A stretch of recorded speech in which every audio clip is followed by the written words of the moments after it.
Alright, so we got a 2023 Polestar 2 with the infamous TCAM issue, right? We'll go here and check it out. This is do not drive because I got the hood open, but I got the SOS. I got nothing there. Don't even have, I think we have like okay GPS, not great GPS. It's the you are about here version of the GPS. It's not precise for sure. And I got the SOS, got the e-call, service required notification. The cool thing about the 23 Polestar 2, I think you still need to disconnect the battery the same way that you did before, but the benefit on the TCAM module is now that, you know, you're in the back right here. It's right here. Normally on the 22s, I believe it was a little further down.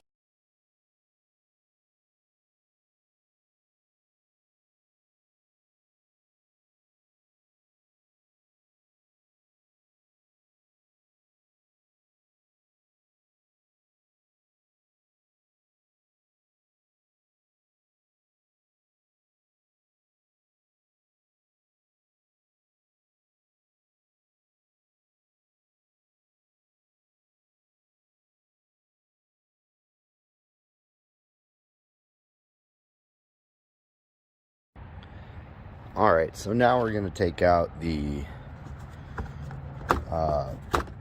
cover, the interior under the hood, to access the 12-volt battery down here that we need to get to. And this is the thing, I can't seem to get this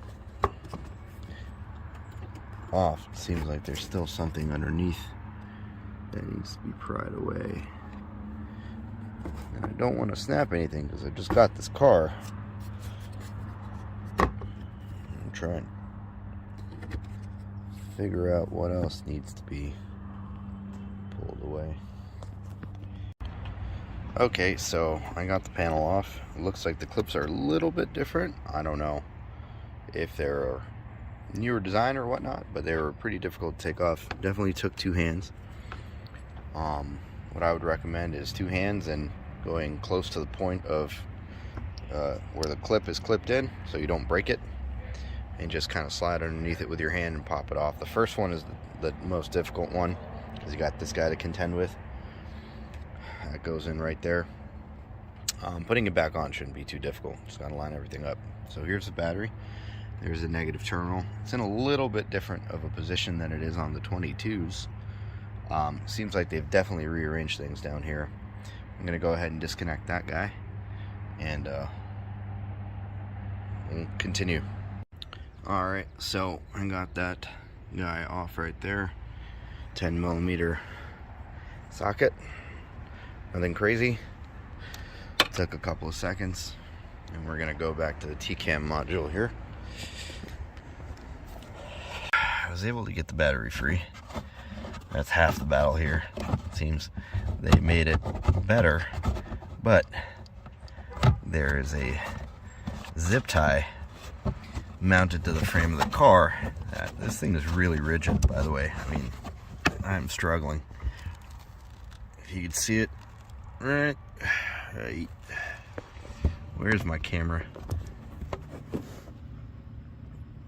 Right there, behind there. There's a zip tie that I gotta break free. That's the next battle here. That's gonna be hard to get into. They changed the positioning to make it easier to access, but you can't get it out. That's as far as it goes. And I cannot unplug it. So, I'm gonna need to do that. Okay, so even with the zip tie cut, I don't have much wiggle room here, so it's pretty tight, and I don't want to put any strain on the pigtail, then I might get one of the wires unseated from the plug. So now we got to unplug it and get it going here. We're going to do that real quick.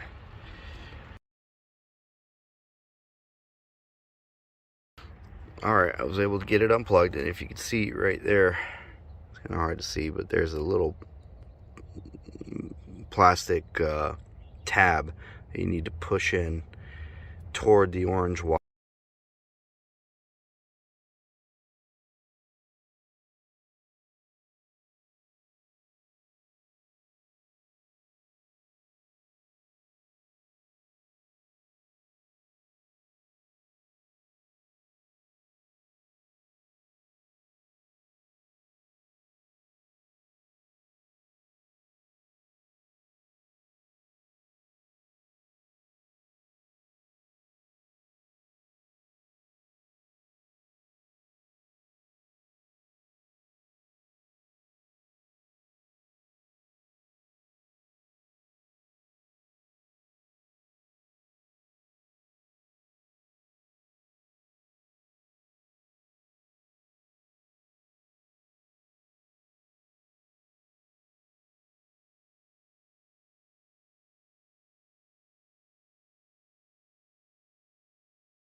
Alright, so I went ahead and plugged the battery back in. I'm going to go ahead and reconnect the terminal here. And I forgot to mention earlier, it's always good to insulate the terminal from making incidental contact with anything else, anything on the frame or anything like that. Because then you can actually electrify the car by accident, so don't do that. Alright, I'm going to get this guy back on there. Check it out. Okay. Got that back on there. Car's clicking on. Can hear it starting back up. Let's go ahead and take a look inside.